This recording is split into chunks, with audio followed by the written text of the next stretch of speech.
CM times news కి స్వాగతం. మోంతా తుఫాన్ నేపథ్యంలో జిల్లా మంత్రి డోల బాలవీరాంజనేయ స్వామి జిల్లా ప్రత్యేక అధికారి కోన శశిధర్ జిల్లాలోని సింగరాయకొండ మండలంలో సముద్ర ప్రాంత మత్స్యకార గ్రామాల్లో పర్యటించి ప్రజల్ని అప్రమత్తం చేశారు. ఉల్లపాలెం, పల్లెపాలెంలో జోరువాన్లో పర్యటించారు. పాకల బీచ్ ను సందర్శించి అక్కడి పరిస్థితి అక్కడ అధికారులను అడిగి తెలుసుకున్నారు. పునరావాస కేంద్రాల్లో సురక్షితంగా ఉండాలని ప్రజలకు విజ్ఞప్తి చేశారు.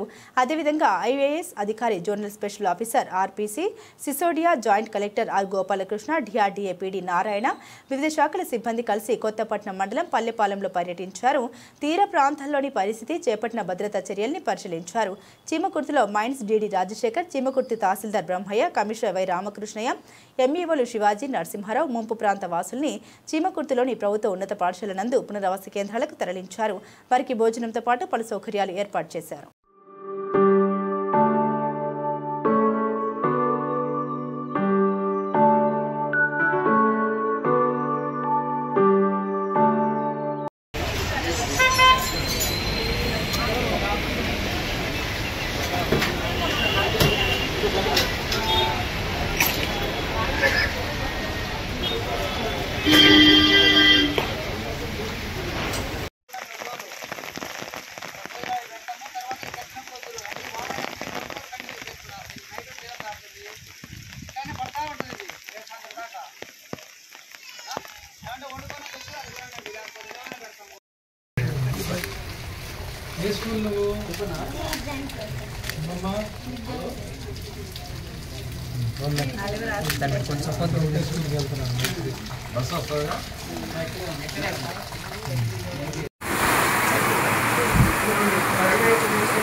మోంతా తుఫాను సందర్భంగా ముఖ్యమంత్రి గారి ఆదేశాల మేరకు ప్రకాశం జిల్లా స్పెషల్ ఆఫీసర్గా ఇక్కడ తుఫాను పరిస్థితులను ఎదుర్కోవడానికి యంత్రాంగానికి సపోర్ట్గా ఉండటం కోసం అని చెప్పి సీనియర్ ఆఫీసర్స్ని పంపించడం జరిగింది.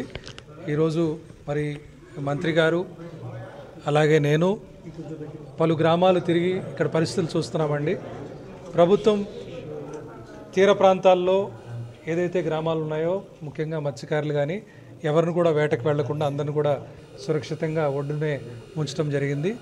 అలాగే ఏదైతే రిలీఫ్ క్యాంప్స్ ఏర్పాటు చేశామో ఆ రిలీఫ్ క్యాంప్స్లో ప్రజలు ఇబ్బందులు లేకుండా వాళ్ళకి భోజనం కానీ మంచినీళ్ళు కానీ వసతులన్నీ కూడా సరిగ్గా ఉన్నాయా లేదా, మరి మెడికల్ క్యాంప్స్ పెట్టారా లేదా, అలాగే గ్రామాల్లో ఎక్కడన్నా స్టాగ్నేషన్ వాటర్ ఉంటే దానికి సంబంధించి ఇమీడియట్గా తీసేయటము, అది మున్సిపాలిటీలో అయితే మున్సిపల్ కమిషనర్లు, పంచాయతీలో అయితే పంచాయతీ కార్యదర్శులు, మరి పంచాయతీ ఆఫీసర్లు అందరూ కూడా ప్రతి ఒక్కళ్ళు అందరు డిపార్ట్మెంట్స్ కంట్రోల్ రూమ్స్ ఏర్పాటు చేసుకొని ఎప్పటికప్పుడు పర్యవేక్షణ చేసుకుంటూ ఈరోజు సాయంత్రం ఈ ముంతా తుఫాను మరి తీరం దాటే అవకాశం ఉందని చెప్పి కాకినాడకి సమీపంలో తీరం దాటచ్చు కాబట్టి ఈలోపు అందరూ కూడా వచ్చే 24 గంటలు అందరూ అప్రమత్తంగా ఉండి తీరం దాటిన తర్వాత కూడా మరి అంచనాలు వేయడానికి నష్టం ఎక్కడెక్కడ జరిగింది, మరి రిలీఫ్ క్యాంప్స్ వచ్చిన వాళ్ళందరికీ కూడా వాళ్ళని క్షేమంగా మళ్ళీ ఇంటికి పంపించడము, పునరావాస కేంద్రాలు ఇవన్నీ చూసుకుంటూ పంట నష్టం ఏమైనా జరిగితే అది కూడా తర్వాత వర్షం తగ్గిన తర్వాత చూసుకోవడం, ఇవన్నీ కూడా దగ్గరుండి చూసుకోవడానికి మరి మేము కూడా కలెక్టర్ గారితో, ఎస్పీ గారితో, మంత్రి గారు అలాగే ఎమ్మెల్యేలతో మాట్లాడుకొని క్షేత్రస్థాయిలో చూస్తున్నామండి. ప్రస్తుతానికైతే అన్ని ఏర్పాట్లు చాలా చక్కగా చేశారు. మంత్రి గారి సూచనల మేరకు కలెక్టర్ గారు, ఎస్పీ గారు కూడా మంచి ఏర్పాట్లు చేశారని చెప్పి నేను తెలియజేస్తున్నాను. ప్రజలతో కూడా మాట్లాడుతున్నాం, ఎక్కడ కూడా ఎవరు ఎటువంటి ఇబ్బంది లేదని చెప్పి తెలియజేస్తున్నారు. ముఖ్యమంత్రి గారు ఎప్పటికప్పుడు టెలికాన్ఫరెన్స్లో, వీడియో కాన్ఫరెన్స్లో సూచనలు ఇస్తున్నారు. మరి మేము కూడా ఇక్కడున్న పరిస్థితులను కూడా వారికి తెలియజేయడం జరుగుతుందండి.